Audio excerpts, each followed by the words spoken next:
how to prevent art block / burnout. Now, I included both of those two things in the title just because I feel like they're slightly different.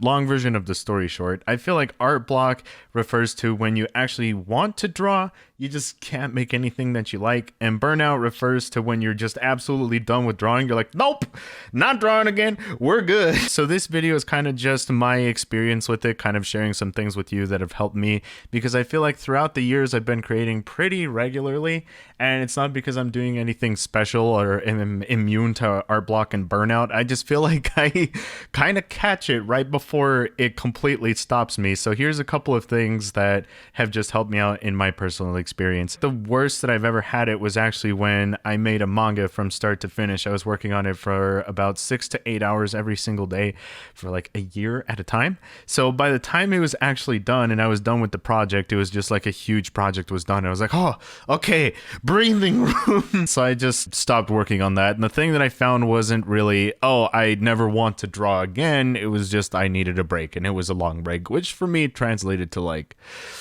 2 months. But yeah, that makes sense, just because I drew so back to back that when I was done with the project, I was kind of done for a while. And ever since then, I actually came up with the process that I feel like helped me out. So that's what I'm going to be sharing with you guys. So the first thing is a break without a timer.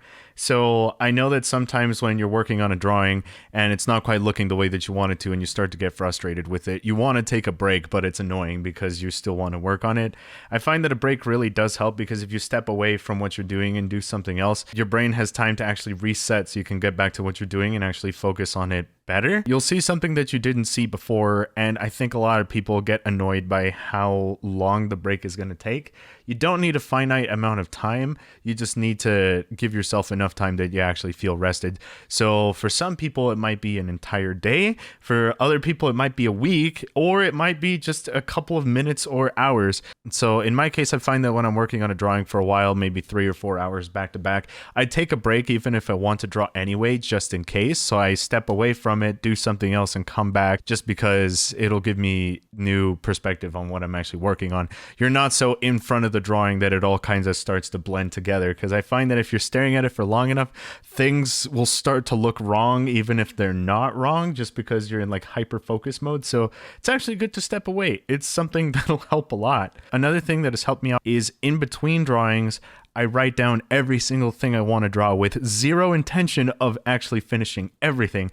I just write down what I want to draw and will maybe get around to it later. So I have a list on my phone and I just write down every single idea that comes to mind. Whether I'm going to do it or not, it doesn't matter. So it's great when I finish a piece and I'm thinking to myself, what am I going to work on now? I'm not staring at a blank canvas forever. I can just open up that list on my phone, pick a couple of things that I want to draw. So I'll be like, I don't feel like drawing this, kind of feel like drawing that, and narrow it down to like 3 or 4 things. Then I get to pick between those things for the thing that I'm looking forward to drawing the most. So it's great because it's not just, oh, what do I do now? You'll have a list, you have options, and you can actually pick the one that you're most excited to work on. I feel like that makes it fun, just because you're not like, all right, let's move on to the next super monotonous project. You can actually look through a list and you're like, oh, that's the funnest out of all of them to draw. And I think the important part of that is really stressing that you do not have to finish everything on that list.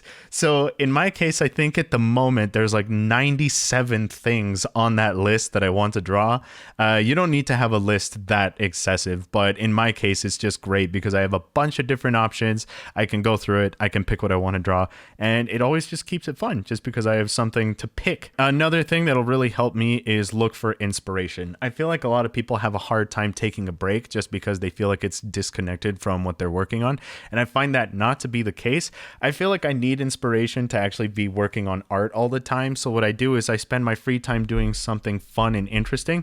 So, you know, look for inspiration. You can watch a movie that you like. You can play a game that you like. Don't just take a break that's super boring and just have that same optimism that you do for art and put it into something else. Just because I feel like you are more than your art, but your art is never more than you. So you need to take enough time to actually find enough things that you like outside of art just to have inspiration from all sorts of sources. Just because if you only really ever do one thing and that's the only thing that you can do, if you lose that thing, that's going to be super depressing. It's always better to be surrounded by stuff that uplifts and inspires you, that makes you want to work all the time, even if you don't. Another thing is to actually make challenges for yourself, but reasonable ones. So if you're having problems with perspective, for example, try to draw your character in a very basic perspective setting, not like a crazy 3-point perspective, whatever, fully painted, rendered background. Like, don't do that. But for me, and it might be the case for you, I find challenges interesting. You know, something that you don't know if you can do it, but you can push yourself and you grow a little bit from actually having that challenge. It makes you a little bit better at art and you're like, hey, I accomplished something at the end of the day, and that feels great. But the thing with those challenges is only make them small incremental ones. If you have a lot of challenges that you actually overcome, you'll get better over time, faster than having a challenge that makes you hit the wall, go into another art block, and take forever to get out of. So for me, every single piece I work on always has a deliberate challenge to it. Like, get better at rendering skin, get better at rendering this particular kind of background. Not 100% happy with the way that I do hair or anything like that. Like, there's always one deliberate small thing that you want to challenge yourself to make in this particular drawing, because that'll give you motivation to finish it. And even if you don't finish it, if you overcome that challenge, you still feel like you got something out of it because you learned something. I think I already briefly mentioned this one a little bit in another point, but that's to have more hobbies than just art. I feel like it's good to be more well-rounded as a person. You're not as one-dimensional as your art. You know, you have a whole life outside of art. Art is just like a particular part of your life that you're like, hey, I like spending a lot of time in this.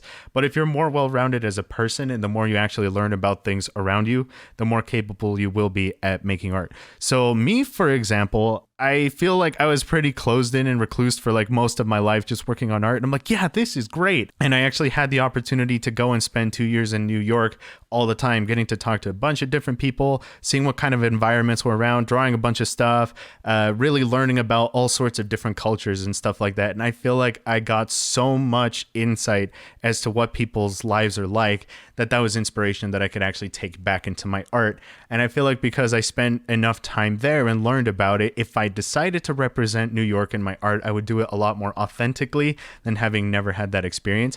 I'm not saying you need to travel anywhere or do something, but you know, if you have a character in a story that's really into DDR, like take the time to learn about it. Like, what songs are the hardest ones? What are some like speed running strats? Like, what do people that do it competitively look like? If you know those kinds of things, those will come across in your art, just because art is taking what's in your mind and putting it on a page. But if there's nothing in your mind to put on your page, that won't translate right. So, you know, have more hobbies than just art. You don't need to be a fanatic about them. You don't need to love them as much as you love art. But the point is to have some kind of range in your life that'll make something exciting. Like, one, it gives you an excuse to do fun stuff other than just draw all the time. You know, your life will be better for it. And because your life is better for it, your art will be better for it. So just in my personal case, I found that, hey, if you actually live a better balanced life, your art will show more progress than if you just grind at art all the time, day after day, because at some point you're going to hit a wall, there's no new inspiration, and you've dried out the well.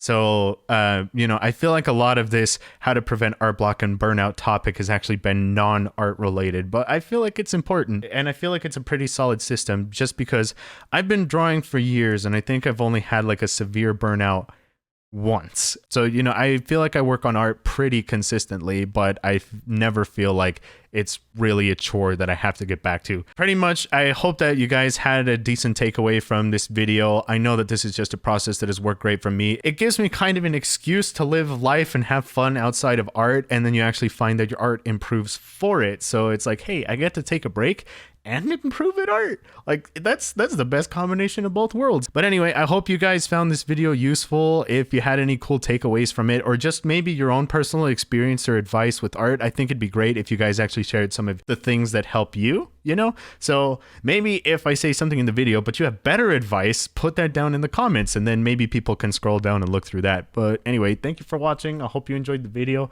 and I'll see you later. Bye.